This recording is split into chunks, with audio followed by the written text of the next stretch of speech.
Welcome to সিশন একাডেমিতে স্বাগত। আজকে আমরা এক্সাম বেসড প্র্যাকটিস সিরিজে ওয়েস্ট বেঙ্গল স্কুল সার্ভিস কমিশনের যে এক্সামটা রিসেন্টলি হবে তার ম্যাথসের একটা প্র্যাকটিস সেট আমরা সলভ করব। এখানে আমি টোটাল 15 কোশ্চেন নিয়েছি। এই টাইপের কোশ্চেন তোমরা পরীক্ষায় এক্সপেক্ট করতে পারো। শুধু এই এক্সাম নয়, যে কোনো কম্পিটিটিভ এক্সামের জন্য এই টাইপের কোশ্চেন তোমরা এক্সপেক্ট করতে পারো। যারা কম্পিটিটিভ এক্সাম প্রিপারেশন নিচ্ছ চ্যানেলটা অবশ্যই ফলো করো, দেখবে অনেক কিছু তোমরা ম্যাথ জিআই রিলেটেড প্রবলেম আমি এখানে সলভ করাই, তোমরা সেগুলো শিখতে পারবে। ওকে, চলো লেটস স্টার্ট। দেখো ফার্স্ট কোশ্চেন কি আছে, বলেছে এক ব্যক্তি 4000 টাকা বার্ষিক 15% সরল সুদে একটি ব্যাংকে জমা রাখেন। তারপরে হচ্ছে 4000 টাকা 15% সরল সুদে, তারপরে হচ্ছে যে 6000 টাকা বার্ষিক 16% সরল সুদে জমা রাখেন। মোটের উপর ওই ব্যক্তির সুদের হার কত সেটা বের করতে বলেছে। দেখো 4000, ঠিক আছে, 4000 ইন্টু হচ্ছে গিয়ে 15%, তারপরে আবার হচ্ছে গিয়ে 6000 হচ্ছে গিয়ে কত না হচ্ছে গিয়ে 16%। তাহলে মোটের উপর মানে হচ্ছে গিয়ে 6000 4000 10,000 টাকা, 10,000 টাকার উপর মোটের উপর রেট অফ ইন্টারেস্ট কত সেটাই বের করতে হবে। ব্যাস সেটা করে দাও। তাহলে 1000-এর 3টে করে শূন্য কেটে দাও উপর নিচ প্রতিটার, এরও 3টে শূন্য কেটে গেল, আবার এরও 3টে শূন্য কেটে গেল। তাহলে 15 4 60 প্লাস হচ্ছে গিয়ে এখানে কত 16 6 96 বাই হচ্ছে গিয়ে তোমার 10 মানে হচ্ছে গিয়ে তোমার 9 6 15 মানে হচ্ছে গিয়ে 15.6 এত পার্সেন্ট হবে অ্যান্সার, মানে অপশান খ হবে অ্যান্সার। ওকে, এরপরে এসে কোশ্চেন নাম্বার 2 কি বলেছে দেখো, বলেছে 12.5 চক্রবৃদ্ধি সুদের হারে এত টাকার 3 বছরের চক্রবৃদ্ধি সুদ কত হবে। এবারে এইখানে দেখো এই যে 12.5% না, এই 12.5% তোমার ফ্র্যাকশন মেথডে কনভার্ট করে নাও। 12.5% মানে হচ্ছে 12.5 মানে 12.5%, এইটা মানে হচ্ছে গিয়ে তোমার 1/8, ঠিক আছে। যেটা হচ্ছে গিয়ে 8 থাকবে সেটা পরের বছর 8 1 9 হয়ে যাবে, ঠিক আছে। তাহলে আমার এইটা তোমার কত দাঁড়াবে দেখো, তোমার এই যে 8400টা এইটা 3 বছর পরে এই সুদে আসলে কত টাকা দাঁড়াবে সেইটা আমরা আগে বের করে নিতে পারবো, ঠিক আছে। তাহলে এত ইন্টু দেখো 8 পরের বছর 1 বেড়ে 9 মানে 9-এর 8 হচ্ছে কি এখানে মাল্টিপ্লাইং ফ্যাক্টর হয়ে যাবে 9/8 ইন্টু 9/8 ইন্টু হচ্ছে কি 9/8, ঠিক আছে। এবারে এটাকে সিম্পলিফাই করলে যা হবে সেখান থেকে তোমাকে 8000 বাদ দিতে হবে, হ্যাঁ সরি 8400 বাদ দিতে হবে, বাদ দিলে হচ্ছে কি তোমার অ্যান্সার হবে। ওকে, মানে এইটা মাইনাস 8400 করলে যা হবে সেটাই হচ্ছে কি তোমার কম মানে কম্পাউন্ড ইন্টারেস্ট বা চক্রবৃদ্ধি সুদ হবে 3 বছরে, ঠিক আছে। আচ্ছা, এখানে আমরা দেখো আমরা এই কোশ্চেনটাকে অনেক বড় গুণ ভাগ হবে, সেই জন্য আমরা একটু ডিজিটাল সাম মেথড অ্যাপ্লাই করে করতে পারি কিনা দেখি। আচ্ছা, এখানে 8 4 12 মানে আবার 2 1 3 মানে এইটার মানে 3, আবার দেখো এইগুলো সব উপরে 9 আছে মানে কি পুরো আলটিমেটলি পুরো এটার ডিজিটাল সাম 0 হয়ে গেল, মাইনাস এখানে 8 4 12 মানে 2 1 3 মানে আলটিমেটলি তোমার যেটা হবে সেটার ডিজিটাল সাম 3 হতে হবে, ঠিক আছে। তাহলে অপশানগুলো টেস্ট করো, এটার ডিজিটাল সাম কত হচ্ছে 5 2 7 8 8 7 15 15 4 19 19 1 20 20 আর হচ্ছে কি 6 26 6 2 8 মানে এইটা 8 হবে, তাহলে এইটা অ্যান্সার হতে পারে না। তারপরে দেখি 5 3 8 6 14 14 1 15 15 6 5 11 21 মানে হচ্ছে কি 2 কে 3, দেখো এইটা হতে পারে। আর কোনোটা 3 হচ্ছে কিনা একটু টেস্ট করে নিই। 8 3 11 12 13 14 14 4 18 8 1 9 মানে হচ্ছে কি তোমার এটা 0, তাহলে এইটাও হবে না। তারপরে হচ্ছে কি 4 2 6 5 11 আর হচ্ছে কি 6 1 7 17 18 19 9 1 10 মানে হচ্ছে কি এটা 1 হচ্ছে, তাহলে এইটাও হবে না। তাহলে পড়ে থাকলো আমার একটাই, তাহলে অপশান খ হবে অ্যান্সার, ঠিক আছে। মানে বড় বড় যোগ বিয়োগ গুণ ভাগের ক্ষেত্রে আমরা ডিজিটাল সাম মেথডটা অ্যাপ্লাই করব। ওকে, তাহলে এটা আমরা করলাম। এরপরে আসি কোশ্চেন নাম্বার 3 কি বলেছে দেখো, বলছে একটি গাড়ি 4 ঘন্টায় যাত্রা সম্পূর্ণ করে, সমগ্র যাত্রাপথের অর্ধেক 40, দেখো কি বলেছে, বলেছে একটি গাড়ি 8 ঘন্টায় যাত্রা সম্পূর্ণ করে, সমগ্র যাত্রাপথের অর্ধেক রাস্তা 40 কিলোমিটার গতিতে এবং বাকি অর্ধেক রাস্তা 60 কিলোমিটার গতিতে গেলে সমগ্র যাত্রাপথের দূরত্ব কত ছিল। তুমি ধরে নাও ডিস্টেন্স ডি হচ্ছে, টোটাল হচ্ছে কি ডিস্টেন্স ডি, তার অর্ধেক মানে d/2 গেছে কত স্পিডে না 40 কিলোমিটার বেগে, তাহলে বাই হচ্ছে গিয়ে 40। এটা হলো প্রথম অর্ধেকের টাইম প্লাস দ্বিতীয় অর্ধেক d/2, সেইটার টাইম কত লেগেছে না 60 কিলোমিটার বেগে গেছে, মানে এত বাই 2। এই দুটোর যোগফল হচ্ছে 8 ঘন্টা। ব্যাস, এখান থেকে তোমার কার ভ্যালু বেরোবে না হচ্ছে গিয়ে তোমার ডি এর ভ্যালু, সেটাই অ্যান্সার। ঠিক আছে, তাহলে ডি ইকুয়াল টু কত হবে দেখো তোমার, তাহলে একবারে করছি দেখো, তাহলে 8 ইন্টু এই যে 40, আচ্ছা এইখানে 2 চলে আসবে নিচে, ঠিক আছে, এটা হচ্ছে কি 80 হয়ে যাবে, আর এটা হচ্ছে কি কত তোমার 120 হয়ে যাবে। ঠিক আছে, তাহলে হচ্ছে তোমার 80 ইন্টু 120 উপরে করে দিলাম, 80 ইন্টু 120 বাই হচ্ছে গিয়ে নিচে 80 প্লাস 120 মানে হচ্ছে কি 200। ব্যাস, মানে এইরকম ব্যাপার আর কি, মানে 1/8 প্লাস 1/12। হ্যাঁ, আমি 120কে 12 করছি, মানে শূন্যটা বাদ দিয়ে আমি যোগটা দেখাচ্ছি কী করে। জাস্ট কোনাকুনি যোগ করো, মানে 12 প্লাস 8 বাই হচ্ছে নিচে হচ্ছে গিয়ে 12 ইন্টু 8, এরকমই তো ব্যাপার। তাহলে সেটাই করেছি। ব্যাস, দুটো শূন্য কেটে দাও, 0 0 0 0 কেটে দিলাম।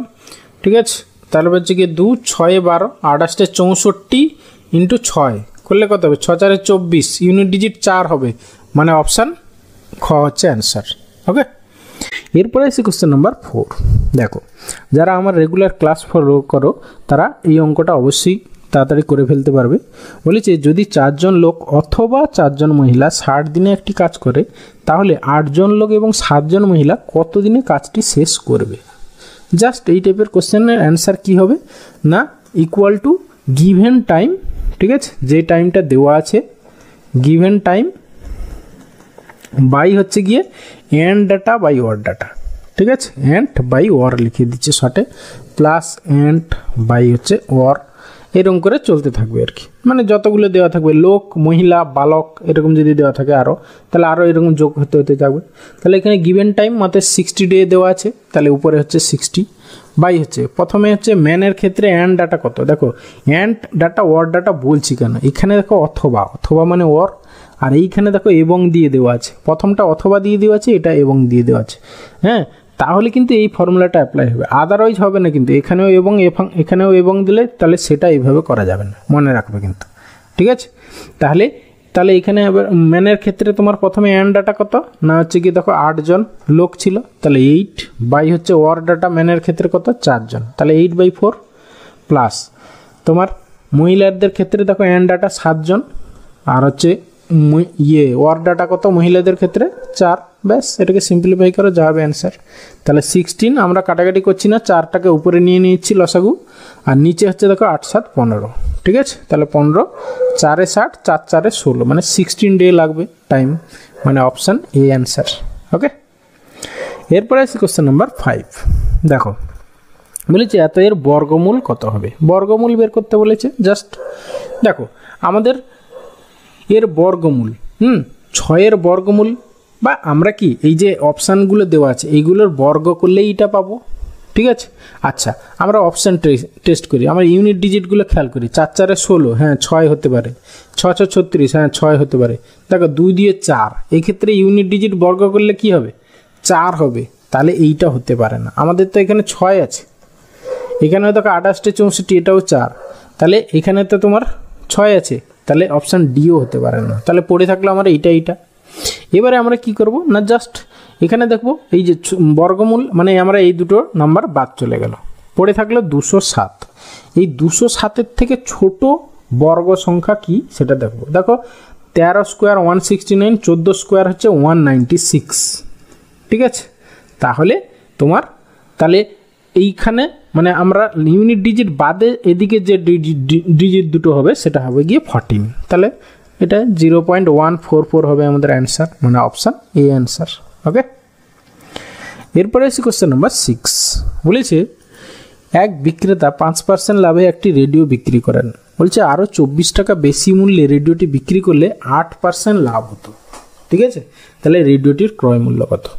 জাস্ট কিছুই নেই, দেখো প্রথমে সে 5% লাভে বিক্রি করেছিল, যদি সে 8% লাভে বিক্রি করতো মানে 3% বেশি দামে বিক্রি করতো, তাহলে 24 টাকা বেশি দামে বিক্রি করতো, তাহলে সেই 3%-এর ভ্যালুই হচ্ছে গিয়ে 24 টাকা।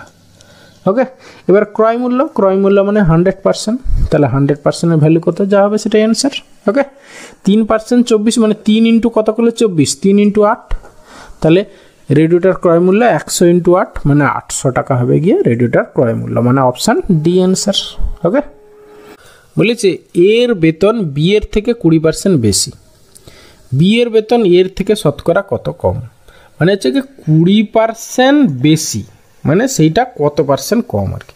মানে ধরো 100, এর বেতন বি এর থেকে হচ্ছে 20% বেশি, তাহলে তুমি বি ইকুয়াল টু ধরে নাও 100, তাহলে এ হচ্ছে গিয়ে তোমার কত 120, ঠিক আছে। তাহলে বি এর বেতন এর থেকে শতকরা কত কম, 20 কম, 20 কম আউট অফ কার থেকে, যার থেকে সেটা নিচে, এর থেকে মানে নিচে 120 ইন্টু 100, ব্যাস। 0 0 3-এ কাটো বা 4-এ কাটো, 4 3-এ 12, 4 5-এ 20, ঠিক আছে। 50/3 মানে হচ্ছে কি 16.23%, 16.23% আমার অপশান ডি অ্যান্সার। ওকে, এরপরে এসে কোয়েশ্চেন নাম্বার 8, বলেছে এক ব্যক্তির বয়স 59 বছর, তার ভ্রাতা তার অপেক্ষা 7 বছরের বড়, ভগিনী তার ভ্রাতা অপেক্ষা 12 বছরের ছোট, ভগিনীর জন্মের সময়ে ওই ব্যক্তির বয়স কত ছিল। দেখো ওই ব্যক্তির বয়স 59 বছর, ওকে। এবার হচ্ছে গিয়ে ওই ম্যানের বয়স হচ্ছে গিয়ে 59 ইয়ার্স। এবার তার ব্রাদার মানে ব্রাদার অ্যাকচুয়ালি দেখো তার ভ্রাতা তার অপেক্ষা 7 বছরের বড়, মানে তার দাদা অ্যাকচুয়ালি, তাহলে এর থেকে 7 যোগ করে দাও, তাহলে তার দাদার বয়স কত 59 প্লাস 7, তাহলে 9 7 16 মানে 66 বছর। এবার তার সিস্টারের বয়স দেখো, তার ভগিনী তার ভ্রাতা অপেক্ষা 12 বছরের ছোট, তাহলে এই 66 থেকে তুমি 12 বাদ দিয়ে দাও, তাহলে কত হচ্ছে গিয়ে তোমার হচ্ছে গিয়ে 2 মানে হচ্ছে গিয়ে 52, তাহলে সিস্টারের বয়স 52। এবার কি বলেছে ভগিনীর জন্মের সময় ওই ব্যক্তির বয়স কত, মানে কি এই ব্যক্তির বয়স থেকে 52 বাদ দিয়ে দাও, যা হবে সেটাই অ্যান্সার, ঠিক আছে। হ্যাঁ সরি কোথাও ভুল করলাম কি, 9 7 16, হ্যাঁ 66 থেকে তোমার 12 বাদ দিচ্ছ, ঠিক আছে। 2 সরি এটা 4 হবে, হ্যাঁ সরি একটু ভুল করলাম, 4 হবে 54, তাহলে 54 বাদ দিলে হচ্ছে গিয়ে 5 হবে অ্যান্সার, ঠিক আছে। তাহলে হচ্ছে কি ওই ভগ্নির জন্মের সময় ওই ব্যক্তির বয়স ছিল 5 বছর, মানে অপশান এ অ্যান্সার। ওকে, এরপরে আসি কোয়েশ্চেন নাম্বার 9, বলেছে 4 অঙ্কের সংখ্যাগুলির মধ্যে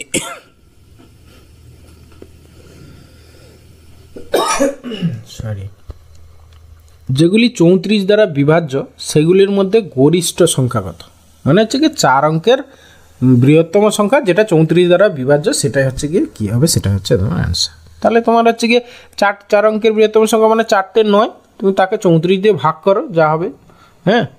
তাহলে হচ্ছে গিয়ে 34 দিয়ে ভাগ করো, 3 বার যাবে না 2 বার, 34 দিয়ে 68, তারপরে হচ্ছে গিয়ে 1 আর এখানে হচ্ছে গিয়ে 3, তাহলে 9 দাও, 10-এ তো যাবে না, তাহলে হচ্ছে গিয়ে 9-এ যাবে, 9 4 36 6, 9 3 27, 28 29 30, মানে হচ্ছে গিয়ে তোমার এখানে 3 1 3 9, ঠিক আছে। কত তোমার 3 4-এ 4 3-এ 12, 5-এ তো বেশি হয়ে যাবে, তাহলে 4-এ দাও, 4-এ 4 4 4-এ 16 6 আর হচ্ছে গিয়ে 4 3-এ 12 13, মানে হচ্ছে গিয়ে 3, তাহলে হচ্ছে কি তোমার এই মানে এই 4টে 9 থেকে 3 বাদ দিয়ে দাও, তাহলে অ্যান্সার হবে কত 4টে 9 থেকে 3 বাদ দাও, মানে হচ্ছে গিয়ে 9 9 9 6 হবে কি তোমার অ্যান্সার, মানে অপশান বি অ্যান্সার। ওকে, বলেছে যদি কোনো ভগ্নাংশের লবকে 50% বৃদ্ধি করা হয় এবং হরকে 28% হ্রাস করা হয়, তার মান হয় 25/36, তাহলে মূল ভগ্নাংশটি নির্ণয় করো। আমরা ধরে নিই মূল ভগ্নাংশটা ছিল x/y, তাহলে 50% বৃদ্ধি করা হয়েছে, ঠিক আছে, তাহলে হচ্ছে কি 150% হয়ে গেছে লবটা, আর হরটা হচ্ছে কি 28% হ্রাস করা হয়েছে, তাহলে 100 - 28 মানে হচ্ছে কি 72%, তাহলে এত ইন্টু 72%, তাহলে বসে পার্সেন্টেজ কেটে দিলাম, তাহলে ইকুয়াল টু বলেছে 25/36, ব্যাস এখান থেকে সিম্পলিফাই করো, ঠিক আছে। 36 2-এ 72 আর হচ্ছে গিয়ে 25 6 150, আবার কাটাকাটি করো, 2 1-এ 2 2 3-এ 6, তাহলে আমাদের দরকার হচ্ছে গিয়ে ভগ্নাংশটা, মূল ভগ্নাংশটা, তাহলে x/y ইকুয়াল টু 1/3 হবে অ্যান্সার, মানে অপশান ডি অ্যান্সার। ওকে, এরপরে এসে কোশ্চেন নাম্বার 11 কি বলেছে না কোনো আসলে 2% হারে 2 বছরের সরল সুদ 160 টাকা হলে চক্রবৃদ্ধি সুদ কত টাকা? ঠিক আছে, আচ্ছা এইখানে একটা ফর্মুলা আছে 2 বছরের ক্ষেত্রে মনে রাখবে সিম্পল ইন্টারেস্ট আর হচ্ছে কম্পাউন্ড ইন্টারেস্ট। সিম্পল ইন্টারেস্ট যদি তোমার এসআই হয় আর কম্পাউন্ড ইন্টারেস্ট যদি সিআই হয় তাহলে এদের রেশিও কি হয়? অনলি 2 বছরের ক্ষেত্রে কিন্তু মনে রাখবে। ফর্মুলাটা কি না হচ্ছে কি 200 বাই হচ্ছে গিয়ে 200 প্লাস আর, এটা হচ্ছে ফর্মুলা। এই ফর্মুলাটা তোমরা মনে রাখো কিন্তু এই ফর্মুলা দিয়েই অনেক কোশ্চেন আসে পরীক্ষায়। তাহলে জাস্ট আমরা বসিয়ে দিই। দেখো কি বলেছে সরল সুদ 160 টাকা, তাহলে 160 টাকা। এবার হচ্ছে সিআইটা কম্পাউন্ড ইন্টারেস্ট কত আমরা জানি না, 200 বাই হচ্ছে গিয়ে 200 প্লাস আর মানে হচ্ছে গিয়ে তোমার 202। ব্যাস এখান থেকে সিম্পলিফাই করো, যা হবে সেটাই অ্যান্সার। একটা শূন্য কেটে দাও, 4 কাটো, 4 5 20, 4 4 16। ঠিক আছে, এবার হচ্ছে গিয়ে তোমার তাহলে সিআই ইকুয়াল টু কত হবে না হচ্ছে গিয়ে তোমার হচ্ছে গিয়ে 808 বাই হচ্ছে গিয়ে 5। তাহলে হচ্ছে গিয়ে তোমার 5 16 80, 5 1 5 5 6 30, 161.60। হ্যাঁ 5 16 80, হ্যাঁ 5 6 30, তাহলে অপশান এ অ্যান্সার।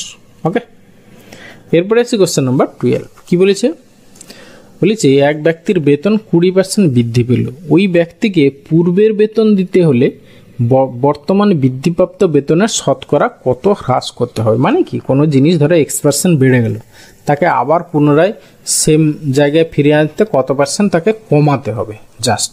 ঠিক আছে, এইটা একটা ফর্মুলা আছে মনে রাখবে, X% ইনক্রিজ ইকুয়াল টু কি না X by 100 plus X into 100, এত পার্সেন্ট হচ্ছে ডিক্রিজ মনে রাখবে। ওকে, জাস্ট এখানে তাহলে বসিয়ে দাও। তাহলে অ্যাকচুয়ালি 20 বাই হচ্ছে 120 ইন্টু হচ্ছে গিয়ে 100। ব্যাস সেটাকে সিম্পলিফাই করো, 0 0 4 4 3 12, 4 5 20, তাহলে হচ্ছে গিয়ে 50 বাই 3 মানে হচ্ছে গিয়ে 16.23, 16.23% হ্রাস করতে হবে, মানে অপশান বি অ্যান্সার। ওকে, দেখো কি বলেছে স্থির জলে একটি নৌকার গতিবেগ 6 কিলোমিটার পার ঘন্টা, কিন্তু স্রোতের বিপরীতে একই দূরত্ব যেতে নৌকাটি 3 গুণ সময় লাগে, স্রোতের বেগ কত? ঠিক আছে, আচ্ছা এখানে আমরা স্রোতের বেগ কত আমরা জানি না, ধরে নিই আমরা স্রোতের বেগ suppose y kilometre per hour. Okay, এবারে তাহলে হচ্ছে গিয়ে তোমার স্রোতের অনুকূলে, ঠিক আছে, মানে ডাউন স্ট্রিম রেট কত হবে না 6 প্লাস y, আর হচ্ছে গিয়ে আপস্ট্রিম রেট মানে স্রোতের প্রতিকূলে কত হবে না 6 মাইনাস y, এটা হচ্ছে গিয়ে আপস্ট্রিম রেট, ডাউনস্ট্রিম রেট পেয়ে গেলাম আমরা। এবারে দেখো আমরা একই দূরত্ব যেতে, এবার ডিস্টেন্সের ফর্মুলা কি distance equal to speed into time. Okay, প্রথম ক্ষেত্রে দেখো স্রোতের বিপরীতে যেতে নৌকাটির 3 গুণ সময় লাগে। ঠিক আছে, মানে কি তোমার ডাউন স্ট্রিমে যেতে যা সময় লাগে আপস্ট্রিমে যেতে তার 3 গুণ সময় লাগে। ঠিক আছে, ধরো ডাউন স্ট্রিমে তোমার 1 ইউনিট টাইম ইন্টু হচ্ছে গিয়ে ডাউন স্ট্রিমের স্পিড কত 6 প্লাস y। ঠিক আছে, এটা হয়ে গেল ডিস্টেন্স ইকুয়াল টু আপস্ট্রিমের ক্ষেত্রে টাইম বলেছে 3 গুণ সময় বেশি লেগেছে, 3 ইউনিট টাইম লেগেছে ধরে নিলাম, ইন্টু হচ্ছে আপস্ট্রিম স্পিড কত 6 মাইনাস y। ব্যাস এক্ষেত্রেও দেখো সেই স্পিড ইন্টু টাইম করলে ডিস্টেন্স, যেহেতু একই দূরত্ব দুটোর ক্ষেত্রে এটা যা এটা তা, তাহলে দুটোকে সমান করে দিলাম, এখান থেকে y এর ভ্যালু বের করে যা হবে সেটাই অ্যান্সার। ওকে, তাহলে এদিকে y আর ওদিকে মাইনাস 3y মানে অ্যাকচুয়ালি 4y ইকুয়াল টু হচ্ছে গিয়ে 6 3 18 আর হচ্ছে গিয়ে সেখান থেকে 6 মানে হচ্ছে গিয়ে তোমার 12, তাহলে y ইকুয়াল টু 4 3 12, তাহলে হচ্ছে গিয়ে স্রোতের বেগ কত না 3 কিলোমিটার পার আওয়ার, মানে অপশান সি অ্যান্সার। ওকে, দেখো এখানে তোমার আননোন ছিল স্রোতের বেগ ধরে নিলাম, এরপরে ডাউনস্ট্রিম আপস্ট্রিম রেট পেয়ে গেলাম, এবারে আমাদের distance equal to speed into time. তাহলে দুটো ক্ষেত্রে প্রথম ক্ষেত্রে স্রোতের অনুকূলে যখন 1 ইউনিট টাইম লাগে, স্রোতের প্রতিকূলে হচ্ছে 3 গুণ মানে 3 ইউনিট টাইম লাগে, তাহলে হচ্ছে কি ওই যে টাইম ইন্টু হচ্ছে গিয়ে স্পিড, ও ক্ষেত্রেও টাইম ইন্টু স্পিড, দুটোর ক্ষেত্রে ডিস্টেন্সটা সেম যেহেতু দুটোকে সমান করে দিলাম, সেখান থেকে y এর ভ্যালু বের করে নিলাম। ওকে, এরপরে আসছে কোশ্চেন নাম্বার 14, বলেছে পরপর 3টি ছাড় এর সমতুল্য ছাড় কি হবে। দেখো এটা আমি তোমাদেরকে দুটো প্রসেসে করাবো। একটা হচ্ছে গিয়ে ধরো x% ছাড় y% ছাড়, তাহলে মোটের উপর কত পার্সেন্ট ছাড়, ফর্মুলা হচ্ছে গিয়ে আমাদের x + y - xy বাই হচ্ছে গিয়ে 100 এত পার্সেন্ট ছাড়। ওকে, এটা হচ্ছে গিয়ে তোমার দুটোর ক্ষেত্রে। এবার এখানে যেহেতু 3টে আছে তাহলে আমাদেরকে কী করতে হবে, প্রথমে দুটো বের করতে হবে, করে যা হবে তার সঙ্গে আবার তৃতীয়টা বের করতে হবে। ঠিক আছে, এটা একটা প্রসেস। তাহলে আমরা আগে প্রথমে করি। তাহলে 20 + 25 - 20 × 25/100। ঠিক আছে, এইটা কত হচ্ছে দেখো, 20 আর 5 হচ্ছে গিয়ে তোমার 45, 45 থেকে হচ্ছে গিয়ে এখানে হচ্ছে গিয়ে তোমার 25, 4 × 100, 4, 5 × 20, মানে হচ্ছে গিয়ে তোমার 40% হয়ে গেল এইটা, এই দুটো মিলিয়ে। এবার এদের সঙ্গে আবার 10% করো, তাহলে 40 + 10 - 40 × 10/100।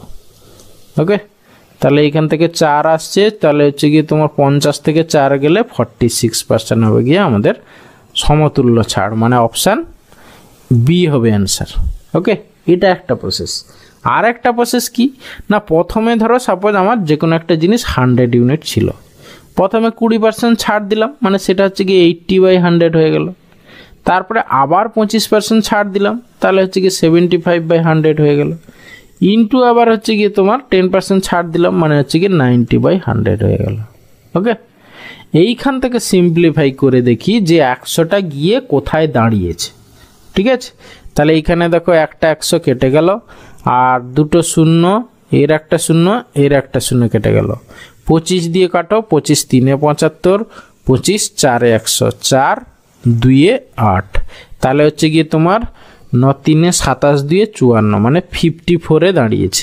তাহলে প্রথমে যেটা 100 ছিল তাতে তাদেরকে সাকসেসিভ তোমার 20%, 25%, 10% ছাড় দেওয়াতে সেটা গিয়ে দাঁড়িয়েছে 54।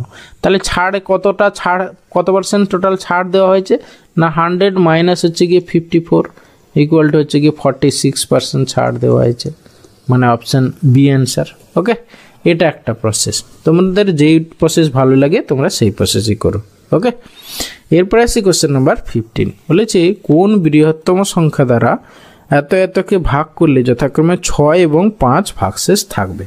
ঠিক আছে, দেখো প্রথমে বলেছে 6 ভাগশেষ থাকবে, তুমি প্রথমে এটা থেকে 6 বাদ দিয়ে দাও, 1, 6, 5, 7, সেখান থেকে 6 বাদ দিয়ে দাও, মানে 1, 6, 5, 1। ওকে, দ্বিতীয়টা থেকে কত ভাগশেষ থাকবে বলেছে, 5 ভাগশেষ থাকবে বলেছে, তাহলে 2, 0, 3, 7 - 5 ইকুয়াল টু হচ্ছে গিয়ে 2, 0, 3, 2। ওকে, এরপরে এবার এই দুটোর হচ্ছে গিয়ে যেহেতু বৃহত্তম, যখনই বলা থাকবে বৃহত্তম মনে রাখবে কি করতে হবে না, গসাগু করতে হবে বা HCF করতে হবে। আর যখনই ক্ষুদ্রতম কথাটা বলা থাকবে তখন মনে রাখবে কি না, হচ্ছে গিয়ে LCM করতে হবে বা লসাগু করতে হবে। তাহলে এখানে বৃহত্তম সংখ্যা বলেছিল, তাহলে হচ্ছে গিয়ে গসাগু করতে হবে। ঠিক আছে, আচ্ছা দেখো গসাগু বের করার নিয়মটা কি, শর্টকাট নিয়ম কি না, যেই দুটোর গসাগু বের করব, দেখো এখানে এই দুটো, এদের ডিফারেন্স বের করি। এদের ডিফারেন্স কত তোমার হচ্ছে গিয়ে 1, আর এখানে হচ্ছে 13 থেকে 5 8, 8, 5, 13, তারপরে হচ্ছে গিয়ে তোমার এখানে হচ্ছে গিয়ে 9 থেকে 6 গেলে 3। ঠিক আছে, 381। আচ্ছা, এই 381 দিয়ে 1651 বা হচ্ছে গিয়ে তোমার 2032 ভাগ যায় কিনা দেখতে হবে। ঠিক আছে, আমাদের যে অপশানগুলো দেওয়া আছে সেখান থেকে আমরা বুঝতেই পারছি যে এগুলো একটাও হবে না, মানে 381 হবে না এই CFটা। ঠিক আছে, তাহলে এই 381 থেকে আমরা একে ফ্যাক্টর করি। ঠিক আছে, দেখো এই ফ্যাক্টরের মধ্যে এই অপশানগুলোর মধ্যে একটা লুকিয়ে আছে। আচ্ছা, এটাকে যদি আমরা 81, তো দেখো আমরা যদি 3-এ কাটি, 3 × 1 = 3, 3 × 2 = 6, 3 × 7 = 21। ঠিক আছে, তাহলে দেখো 127 চলে আসছে। 127 দেখো অপশান সিতে আছে, ব্যাস সেটাই অ্যান্সার। ওকে, তাহলে এইখানে আমরা পেয়ে গেলাম। কি করলাম মানে দেখো শর্টকাট নিয়ম হচ্ছে HCF বের করার কি না, যে দুটো সংখ্যা তাদের ডিফারেন্স বের করো। ঠিক আছে। যদি ধরো 3টে সংখ্যা থাকে তখন কি করবে, ছোট দুটো, সব থেকে ছোট দুটো নেবে, তাদের ডিফারেন্স বের করবে, বের করে সেই ডিফারেন্স দিয়ে যদি সবগুলো ভাগ যায় তাহলে সেইটা হচ্ছে গিয়ে তাদের এইচসিএফ। আদারওয়াইজ তাকে কি করতে হবে, ফ্যাক্টর করতে হবে। ঠিক আছে, তাহলে ফ্যাক্টর করে দেখবে তাদের মধ্যে যে ফ্যাক্টর আসছে যেটা দিয়ে ডিভিজিবল সেটাই হবে তোমার অ্যান্সার। এখানে দেখো 381 দিয়ে দুটো ভাগ যাচ্ছিল না, সেই জন্য আমরা কি করলাম, একে ফ্যাক্টর করলাম। 3 আর 127, দেখলাম 127 দিয়ে দুটো ভাগ যাবে। ঠিক আছে, সেই জন্য এটাই হবে অ্যান্সার। ওকে।